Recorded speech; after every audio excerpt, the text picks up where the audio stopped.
of the best things you can do for yourself is to protect your emotional health. Regulating your emotions can be beneficial to your current and future existence. This is African Literature on the NTA, the largest television network in Africa. I am Nina Basi. Thanks for tuning in.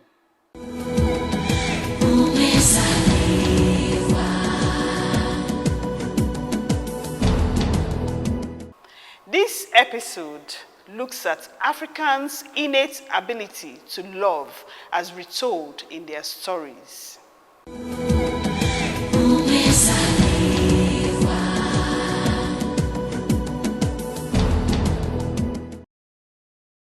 The theme of love in literature is perhaps as old as literature itself.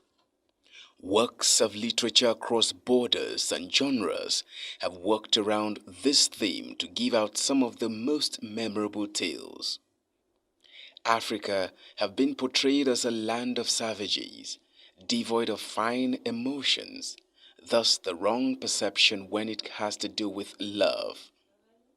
On the contrary, Africans have always had a rich history and culture of interpersonal relationships, and the theme of love runs across their literature, justifying the claim of their being as capable of harboring fine emotions as any other civilization of the world. Roma's Trauma, Adaora Nwodo's new addition to the African literature world, revolves around the theme of love. Who says we don't love? Of course we do. I think we even love harder, to be honest. I just think it's the African society. We believe in tough love in this part of the world. Nigerians will say, wahala no dey finish. There's so many problems that people don't concentrate on the love aspect. But I tell you this, there is love, a lot of it. And because of the complexities that come with the African society and the struggles of the day, it overwhelms, overshadows love, and unfortunately most times throws challenges to these people who find themselves in a love situation. And then you start to struggle, and at some point people actually forget love and just, let life take over, which is sad. She gives insight on the title of the novel. The title is Rona's Trauma, and it was coined out, the Rona was coined out from Corona. The main character in the book, who is Kosi, went through the toughest period of her love life during the lockdown period, which is why we captioned the trauma she went through from Corona. So that's how the Rona's Trauma came about, but it's actually a love story in the book. Mm-hmm. Themes of betrayal, class division, mental health, among others, run through the work.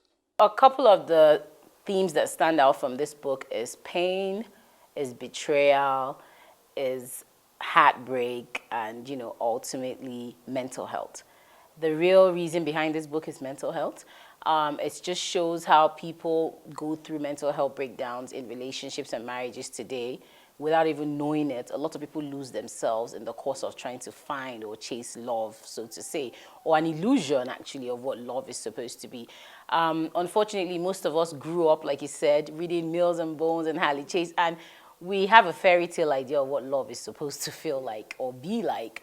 And you tend to go into relationships with that mindset, and sometimes, reality hits you. In this book, it shows that. It shows a young lady who is searching for love and finds this great guy, and they connect, and it's pretty much just like in the movies, until the African complexities of real life hits them, where you have the challenges of people trying to make it work from different backgrounds. I think that was the major issue with Kosi and Kamdi. Adaora speaks on the major characters in the work. 3 key characters were the 2 lovers, which is Kosi and Kamdi. But then Kosi had this amazing friend, Shirley, who happened to be, actually no, the Shirley was her cousin. Her best friend in the book was someone who happened to be like her alter ego. It was like that's inside voice that keeps telling you, this is how you should go, this is how you shouldn't go. I think everybody in life deserves a friend like that. Everybody needs that one person that pulls you up when you're down, drags you out of your low place. I had a couple of those people in my life when I was going through my struggles. My support sisters, I call them. You have to have it's either is your family member, if you're lucky to have one, or friends or colleagues. Everybody has in different walks of life. But you should always have that person who is your cheerleader, is your prayer partner, is your support system, looks out for you. She was the one who actually told her that some guy liked her and pushed her to encourage her, and was also the one who helped her come out of it when it was down. So I think she deserves an Oscar if this movie comes out for her role in that book. Kosi too, yes, Kosi is one of those characters that as you're reading the book, you're saying, can't you see? Is it not obvious? You know how you watch Nigerian movies and you're like, don't go into that door, don't go, and then you go, you can't get into the book to stop her, but you can see the red flags that she herself could see, but still walked into them. And this is how real life is. We all kind of can go back and see that these things are realities, that we saw these signs, especially for women, and we still go into marriages and relationships with the typical, I will change him, he will change, she will change. People hardly ever change. So yes, Kosi was that. And Kamdi, bless his soul.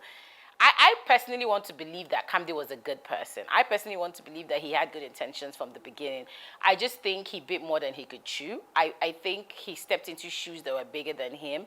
And when the challenges of life, which do come in every marriage or relationship set, he wasn't equipped to handle them. And these are things you need spiritual guidance for. I tell people every day, pray for the spirit of a spirit of guidance from God to know where to go, spirit of discernment to know what's good and what's not for you.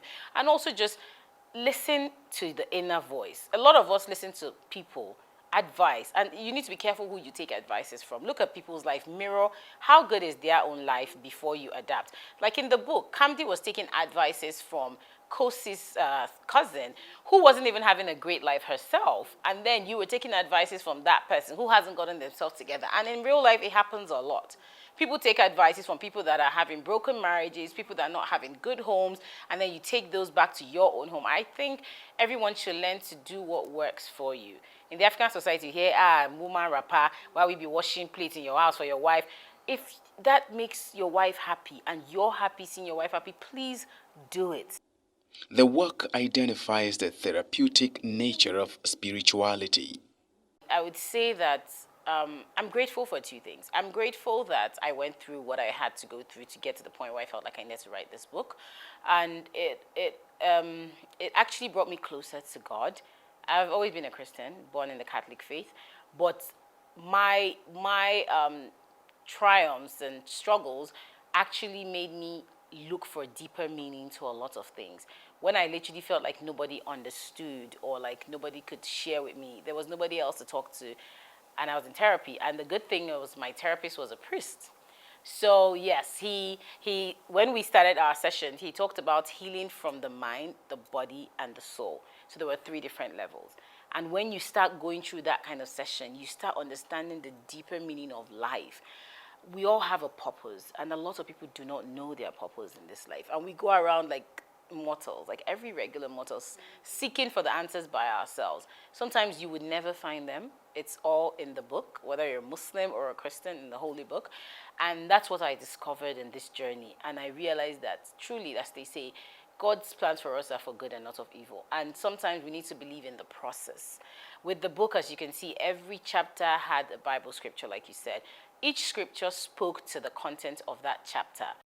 The author lets us in on why the piece is a non-fiction.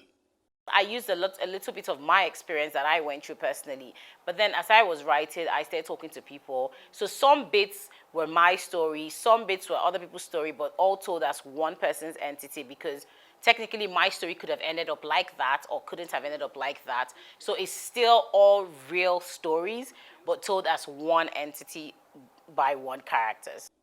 Roma's trauma and public reception. One thing I've heard a lot is that it's a page turner.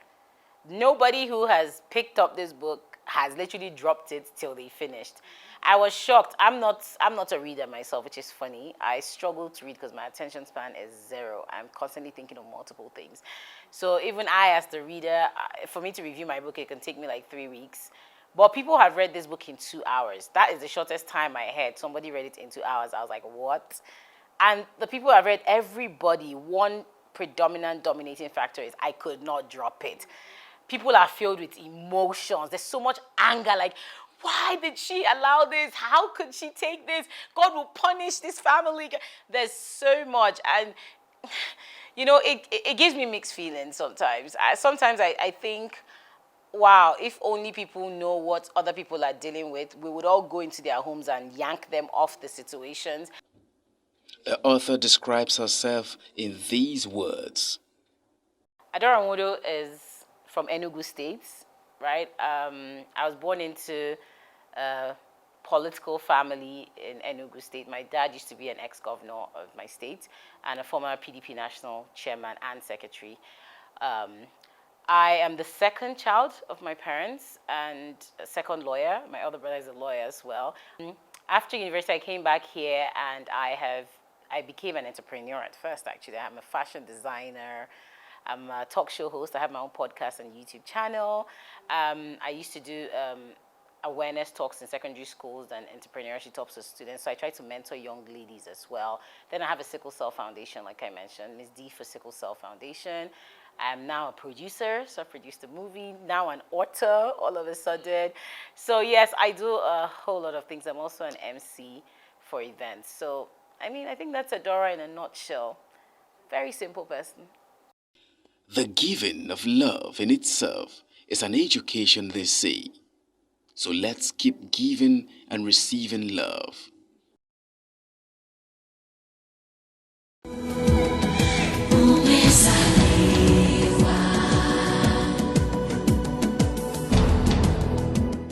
Art's composition on this package looks at a young woman who, through her talents, reaches out to humanity in diverse ways.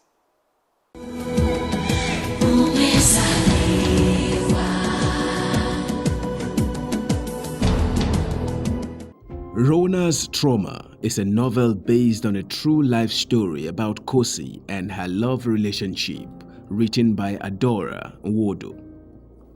Rona's Trauma is Adaora's non-fictional work that x-rays the issues around emotional and psychological traumas women go through in relationships and marriages, and the increasing mental health cases emanating from these relationship traumas.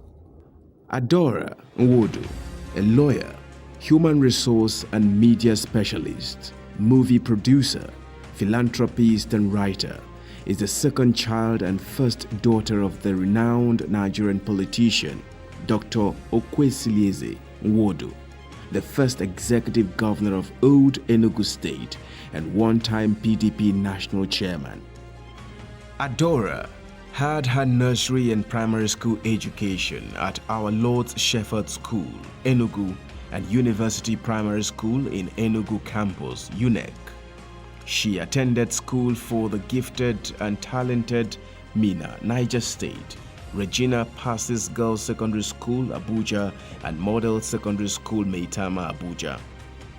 Adaora got her International Foundation Program certificate from the University of Reading in Berkshire, England, bachelor's degree in law, LLB, and a master's degree in management and human resource management from University of Central England, Birmingham, in United Kingdom. She is very passionate about women empowerment and humanitarian work. She is the founder of the Ms. D for Sickle Cell Foundation, has produced a sickle cell movie titled The Crescent in 2020. Adaora hopes to educate, motivate, and assist people through her films and books. His Excellency, this is Amaka. Amaka, you know the governor? Yes, Okay. I do. Oh, nice to finally meet you, Amaka. No, the pleasure is all mine, Thank sir.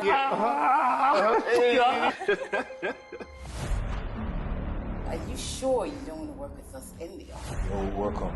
I hope you know that this place is it's nothing like that easy medicine people do over there. I'm a doctor with several years of experience. No, lady. Lady, you doctor, you won't call me doctor. Titles don't mean anything, yeah. Enough. Lady. Hey! Sickle cell and their own bastard. Sometimes you go think that I don't be okay. When I lie next week, they don't come back here again.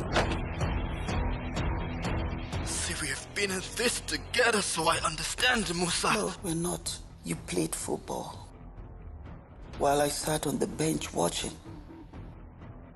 You went to parties with my friends. I'll only stand at the gate and watch you go. Amaka, everything we did because we love you. Mom, do not use that word. Your definition of love is very twisted.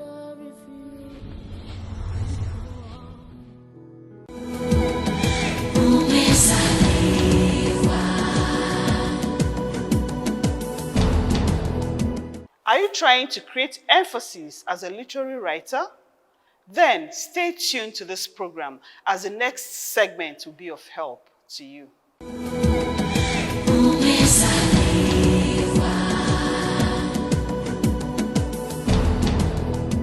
Isocolon is a stylistic device used in written English. It is formed when two sentence fragments are put together having the same length. This device can be seen in both poetry, prose, and everyday speech. But it is most often used to emphasize something or bring attention to a concept. For example, a good book, she said, is like a friend. Isocolon in literature can be traced to ancient Greek and Roman rhetoric.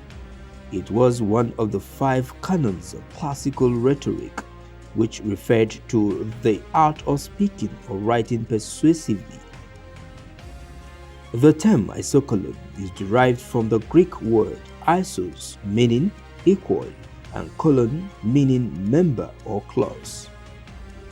Isocolon was widely used by classical writers such as Aristotle, Cicero, and Quintilian, who believed that the use of balanced structures could help to create a pleasing and memorable effect on the audience.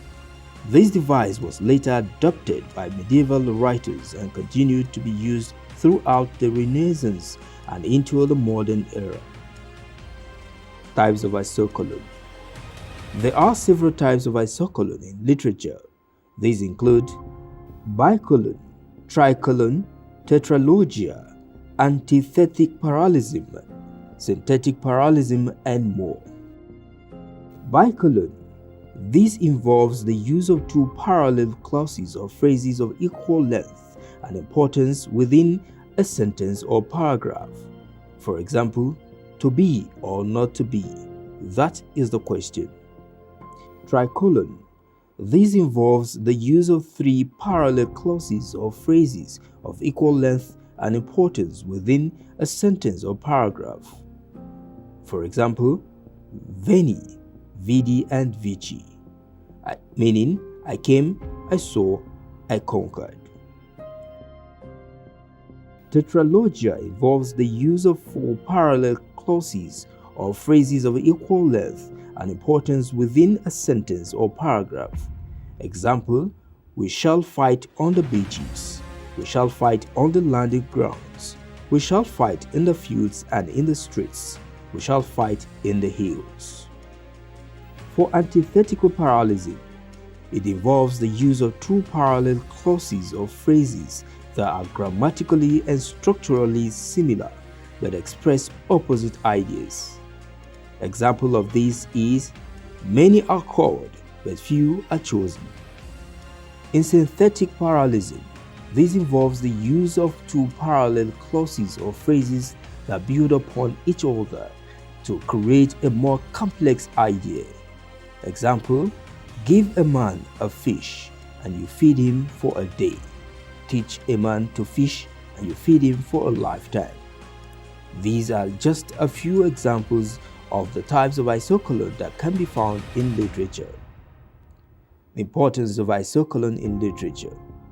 Isocolon is an important rhetorical device in literature because it can create a powerful impact on the reader or listener. Here are some of the ways in which isocolon is important in literature. For emphasis, reading, clarity, and persuasion. Emphasis. Isocolon can be used to emphasize certain ideas or concepts in a sentence or paragraph. By using parallel structures of equal length and importance, the writer or speaker can draw attention to specific words or phrases. Reading. Isocolon can create a rhythmic effect in writing or speech. The repeated use of parallel structures can create a musical quality that is pleasing to the ear and can help to make a piece of writing more memorable. Clarity. Isocolon can help to clarify complex ideas by breaking them down into simpler parts. By using parallel structures, the writer or speaker can make it easier for the reader or listener to understand and follow their argument. Persuasion. Isocolon can be a persuasive tool in literature. By using parallel structures, the writer or speaker can make their argument more compelling and convincing, which can help to persuade the reader or listener to agree with their point of view. Overall, isocolon is an important device in literature because it can help writers and speakers to create a more powerful and persuasive impact.